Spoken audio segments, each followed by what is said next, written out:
In 1944, a few weeks after Allied troops stormed the beaches of Normandy and the final phase of World War II began, representatives from 44 countries gathered at a hotel in the northeastern United States. They were there for the Bretton Woods Conference, an event which would shape the economic future of the post-war world. One of the results of Bretton Woods was that the US dollar officially became the world's reserve currency. That is, other national currencies were pegged to the dollar, which was itself backed by America's mighty gold reserves. The dollar has been the world's reserve currency ever since, the primary medium of exchange and pricing mechanism for international trade and debt, and the most popular national currency for nations and investors to hold. America's enduring economic and military might has long maintained this status quo, but in the rapidly changing times we're living through, there are rumblings that the dollar's status could be under threat. So, is the dollar really on the decline, and if it is, what might replace it as the world's reserve currency?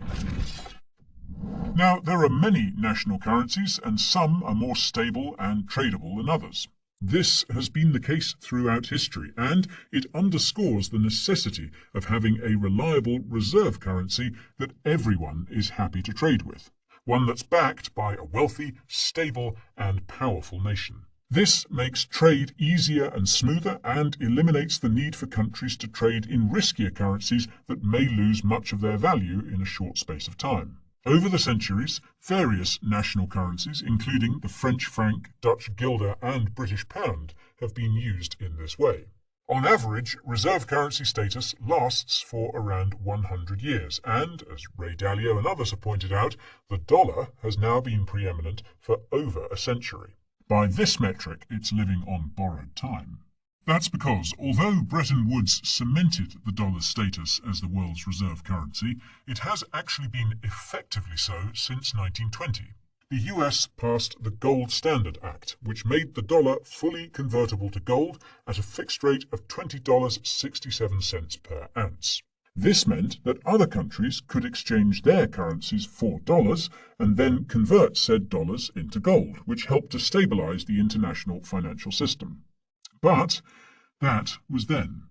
Today, you don't need to look far to see evidence that many countries are now trying to move away from the dollar. China and Saudi Arabia are discussing using the Chinese yuan for oil trades, while India and Russia are reportedly doing the same with UAE dirhams as the medium of exchange. Brazil and China are looking to trade using their own currencies instead of the dollar too, and it's no coincidence that most of these countries are members of the BRICS, which we'll look at later on. But they're not the only ones. Just recently, China and France completed a liquefied natural gas trade using yuan, and that's before we get to countries like Iran, and now Russia, which have been effectively cut out of the global financial system by Western sanctions. But before we look at the challenges facing it, let's see how the dollar was able to gain its status in the first place. As the 20th century dawned, Britain was the dominant global power and the pound the reserve currency. The British Empire was at its height, the Royal Navy dominated the seas, and men in top hats with accents even plummier than mine basically called the shots. Ah, the good old days. Now, this all changed with the First World War, when the nations of mainland Europe plunged into industrial-scale slaughter. Britain was sucked into the conflict, and although it and its allies eventually emerged victorious, the cost was enormous.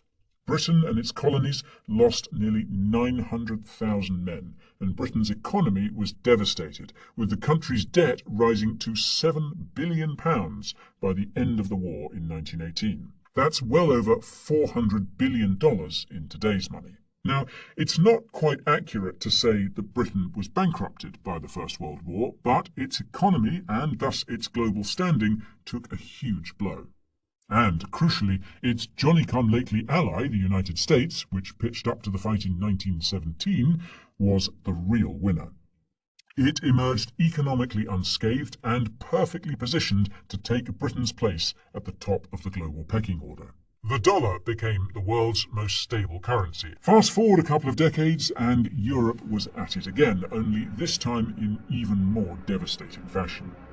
By the end of the Second World War, Europe and much of Asia lay devastated, and the US had become the global superpower. Not only had its lands and industries remained untouched by the fighting, but it had supplied its allies with much of the materials and financing for beating the Germans and Japanese. Its economy had boomed as a result, and the American century was well underway. Now, crucially, much of the wartime aid America had supplied to its allies had been paid for in gold, meaning Uncle Sam was now sitting on an absolute mountain of the stuff. At Bretton Woods, it was agreed that this gold would now be redeemable at a fixed rate of $35 an ounce. The dollar was backed by these gold reserves, and other countries could, of course, redeem their dollars at the same rate. And, fun fact, Britain ran up a huge debt to the United States during World War II, which it began paying back in 1950. The final payment of $83.25 million was made in 2006. Presumably all that money went to help bail out insolvent US banks 2 years later. Let's move on. The years that followed Bretton Woods have been defined and shaped by US dominance. Nothing emerged to challenge the dollar's status, despite the Cold War and the emergence of many communist governments who were ideologically at odds with the United States. However, the gold-backed and supposedly rock-solid safety of the dollar was ended in August 1971 by none other than the sitting US President, Richard Nixon. I have directed Secretary Connally to suspend temporarily the convertibility of the dollar into gold or other reserve assets, except in amounts and conditions determined to be in the interest of monetary stability and in the best interest of the United States. In response to rising inflation, a trade deficit, and the escalating costs of the war in Vietnam, Nixon took the dollar off the gold standard.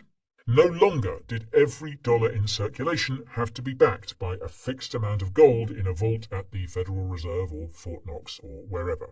This action by old Tricky Dicky became known as the Nixon shock, and it ushered in the era of fiat money. From then on, the dollar only had value because the United States said it did, backed up by its international standing and military might. With the dollar no longer backed by gold, other currencies naturally followed suit. On the one hand, the fact that governments could now effectively create more money out of thin air helped fuel decades of global growth, but on the other, it made national currencies more vulnerable to inflation and devaluation.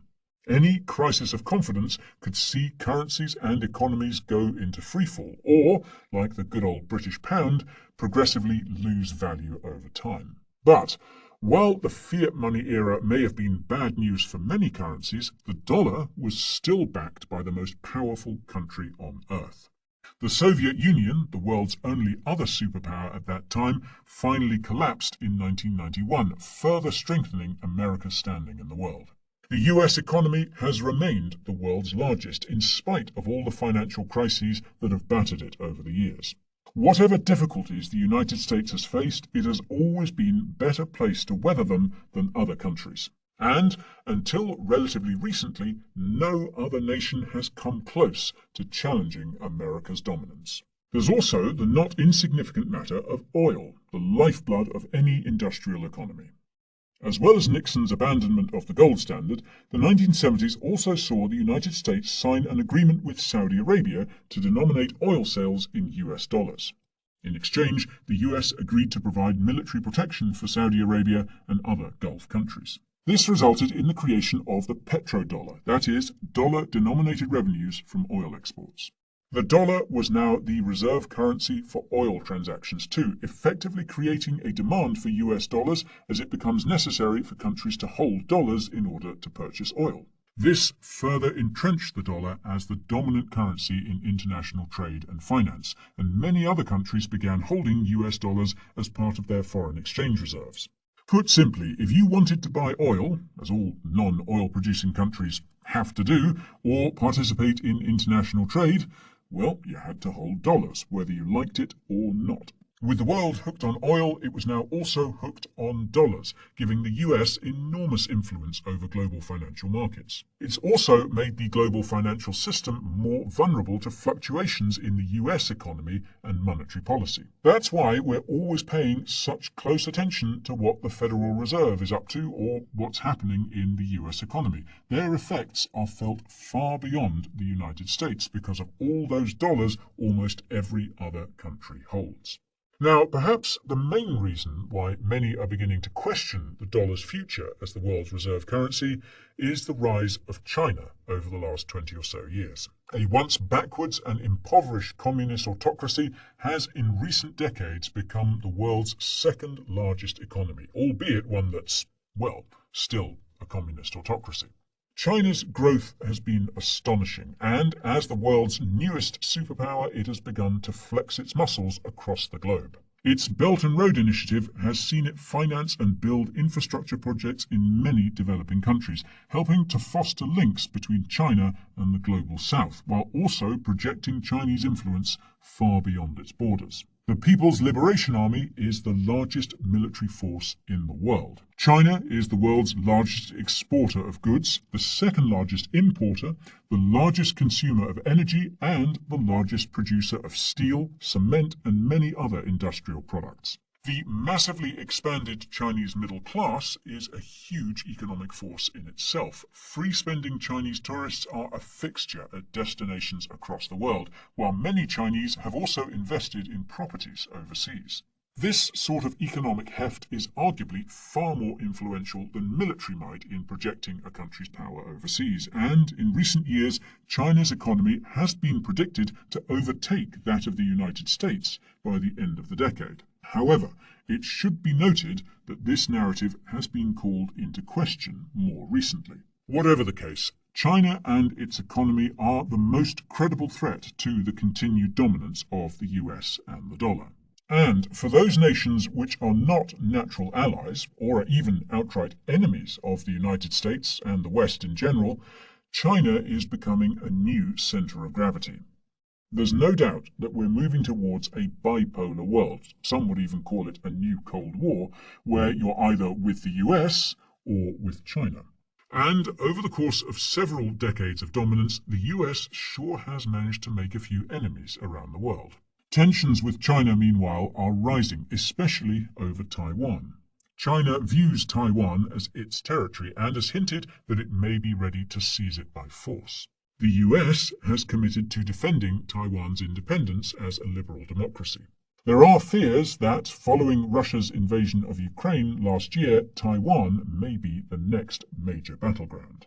Many are also of the opinion that US influence is beginning to wane, or that the country is starting to step back from its role as the world's policeman.